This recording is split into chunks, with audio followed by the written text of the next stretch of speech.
Hi, it's Anna here at Positive Impact Events. Today we're going to be talking about our Carbon Pledge campaign. I have with me our lovely intern Josie, who's just going to tell us a little bit about her background in sustainability. So I'm an undergraduate student at Keele University. I'm studying international relations and environmental studies.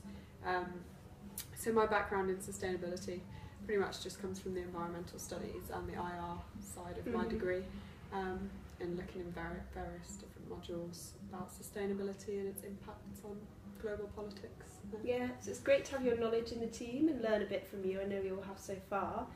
So in terms of the Carbon Pledge, what actually is it?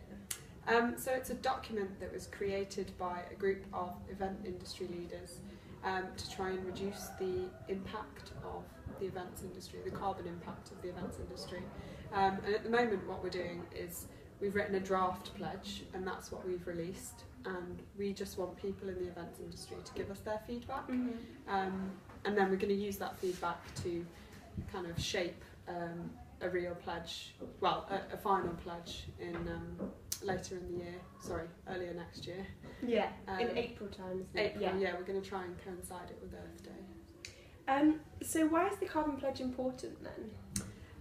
It's important, I think, because the events industry does have an environmental impact. There is always environmental pollution of some kind from events of any type. So I think it's really important to recognise that within the events industry, just small, simple changes can have a really big impact. And if everyone who runs any kind of event is taking small little changes to reduce their carbon impact, that can have a really, really good, positive impact on the wider field. Market. Yeah. Definitely. So what sort of feedback have you received so far? So far we've had a number of responses. We're still getting responses in daily, and which is good. Yeah, it's all really, really interesting what people are saying. So we're compiling that into reports and data and suggestions, which we're going to put to the final one. Some of the companies that we've had feedback from so far, off the top of my head, is the World Petroleum Council, MCI Group, which is the building group, and I can't remember any off the top of my head actually. Oh, we've had climate solutions, climate care. Yeah, it's quite interesting because some of them aren't just fully events companies. You wouldn't expect building companies, so it's good to hear that everyone's collectively coming together. And we've had what look like some quite small groups as well, which I suppose would have picked up on it from Twitter and from our social media campaign. So it's great to have their feedback as well. Yeah. The events industry does range from massive, big global corporations to two people organising a music festival in their backfield. So. Yeah, definitely.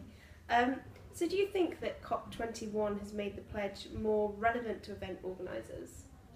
I think that COP21 certainly raised global awareness about environmental issues, and I would hope that that events organisers would be following the events at COP, and even if the talks that come out of it and the resolutions aren't necessarily the most conclusive, then I would hope that it would still kind of encourage and inspire people in the events industry to try and make a difference by themselves, even if it's not kind of passed down to them from COP.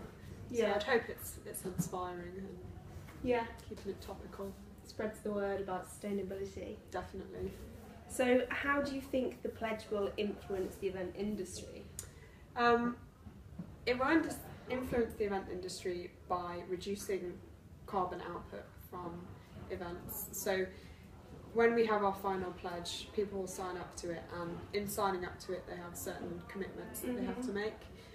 So that's going to include reducing greenhouse gases and reducing their pollution, measuring what materials that they use, and in doing all of that, that's going to kind of create a wider sustainability culture, hopefully, which can go across the board in terms of events, because they're not all just events industries who put events on. So even if it's like educational things like universities putting events on, that's all part of the events industry essentially. So hopefully I'll have a really good impact, good influence. Yeah, I definitely agree with that. Just because one of our main clients is at the moment is Zurich Insurance Company, and we did a recent day with them down in London, and they really want to be the leader for the insurance industry, and that's affecting the corporate world as a whole as well. So it's not just like a festival or something. It's really is the wider scheme. Everyone. Yeah.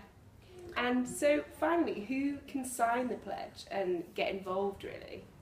I'd like to be able to say everyone, but of course it's not actually everyone, but a massive range of people can sign the pledge. So literally, as I was saying before, anyone who puts on any event of any kind is part of the events industry. So perhaps not like your 21st birthday party in your kitchen, but kind of slightly more organised events than that. Ticketed at least, I guess. Ticketed, I suppose, so we just want the feedback from everyone really, everyone who can, everyone who's involved in putting events on. And even if you don't think you're part of the events industry per se, and you just do events kind of beside your day job, like we still want your feedback, and we still want to hear what you think of our pledge. And you can do that at www.towardslowcarbonevents.com. Great, yeah, and definitely as well if suppliers want to get involved. Yeah.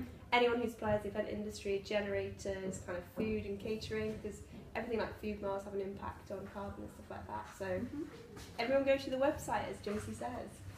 And we'll hopefully have a really representative document to finish with. Great, thanks Josie. Okay.